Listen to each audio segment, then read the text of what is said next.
Hola, mi nombre es Alexa Mago Estrada Flores y hoy abordaremos el tema del proceso ante la Corte Penal Internacional.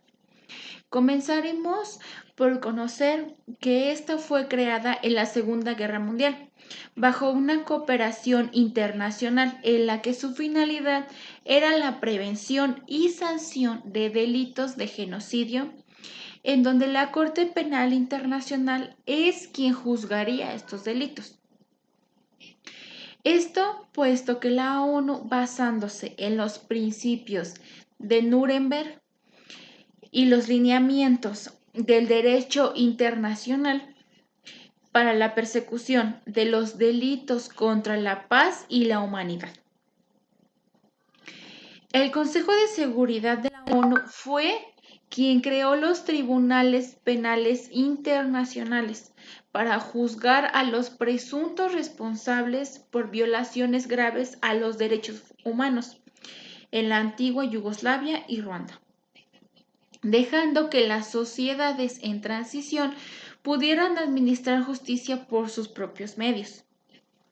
La Corte Penal Internacional tiene la facultad para ejercer su jurisdicción sobre personas que cometan crímenes graves de trascendencia internacional con carácter en jurisdicciones penales nacionales. Es así que la Corte Penal Internacional tiene la personalidad jurídica internacional y puede ejercer sus funciones y atribuciones en territorio de cualquier estado que éste sea parte, así como en crímenes, procedimientos y normas que sean compatibles con los estatutos de derecho internacional. La intervención de la Corte Penal Internacional no tiene perjuicio en la aplicación e interpretación del derecho y los derechos humanos internacionalmente reconocidos, sin importar el género, la raza, el color, la lengua, su religión o política, ya que los derechos se consagran en un marco que no limita el poder del Estado.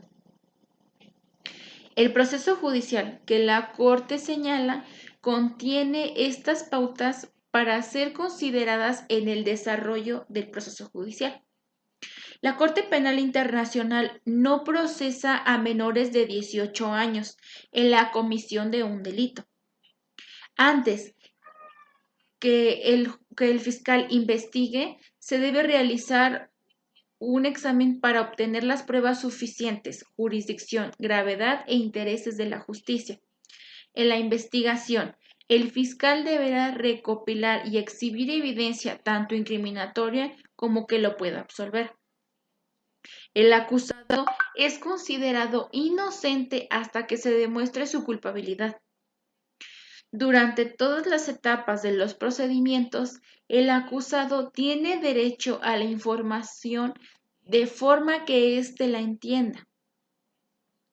así como que los jueces en el caso emiten las órdenes de arresto siempre y cuando se aseguren que haya suficiente evidencia para ir a juicio.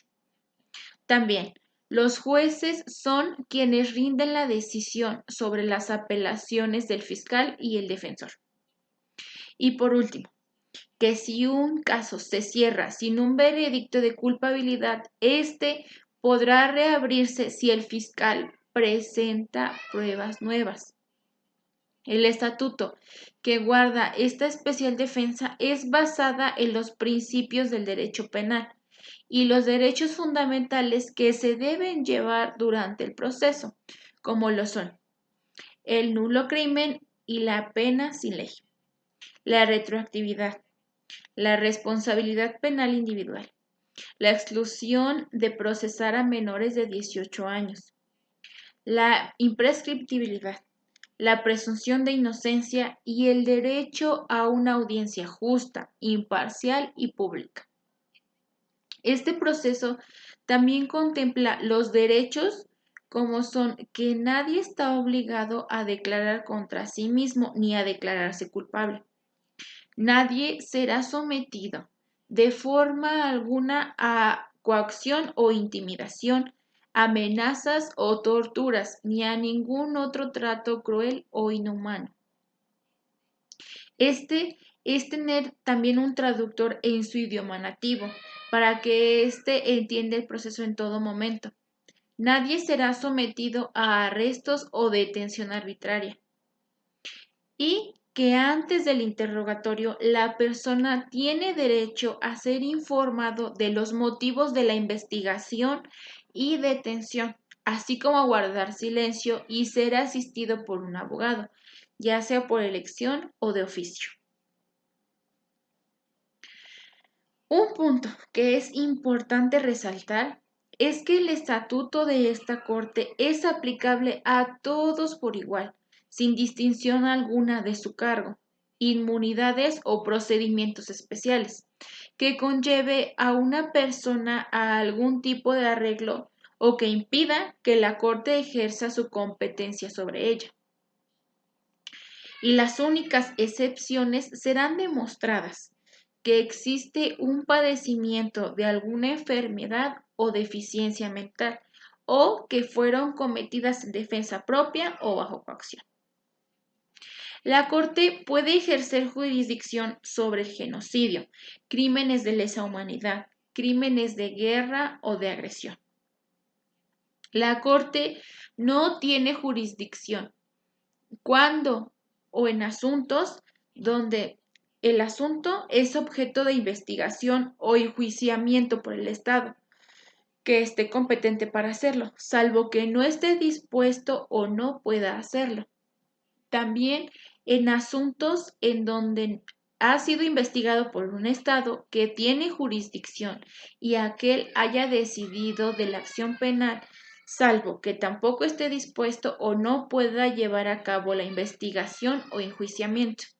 También en donde la persona involucrada ya haya sido enjuiciada por la conducta denunciada y sea materia de cosa juzgada, salvo que el mencionado proceso hubiere obedecido al propósito de sustraer al acusado de su responsabilidad penal o no hubiere sido instruido en forma independiente o imparcial o lo hubiere sido de alguna manera que fuera incompatible con la intención de someter a las personas a la acción de la justicia, o en el último de los casos, que el asunto no sea lo suficientemente grave. El proceso ante la Corte Penal Internacional comienza con un examen preliminar, en donde se lleva a cabo del decidir si existe o no una base razonable para proceder con la investigación. Esto en base a la competencia e intereses jurídicos y en donde el fiscal evalúa la información y pruebas que son presentadas como suficientes para calificar la comisión del delito. Dicho esto, se sigue con la investigación, que es el criterio de prueba para la iniciación de la investigación de la situación para fundamentar razonablemente y que es aquí donde se identifican los sucesos y los presuntos responsables para solicitar el arresto u otras medidas necesarias. Siguiente es la etapa previa a la prueba, que consiste en la realización de una audiencia de cargos, en la cual se escucha a la Fiscalía, la defensa y el representante de las víctimas, para decidir si existe o no prueba suficiente para su enjuiciamiento. Deliberada esta, seguimos con la etapa de prueba, la cual es la fase ante la sala de primera instancia, en donde la fiscal debe probar más allá de toda duda razonable a la culpabilidad del imputado, en donde se recibirá toda prueba pertinente y se emitirá un fallo para la reparación del daño o poder dictar una sentencia. Concluida esta, y sigue la etapa de apelación, la cual consiste en que los jueces revisan la decisión y la sentencia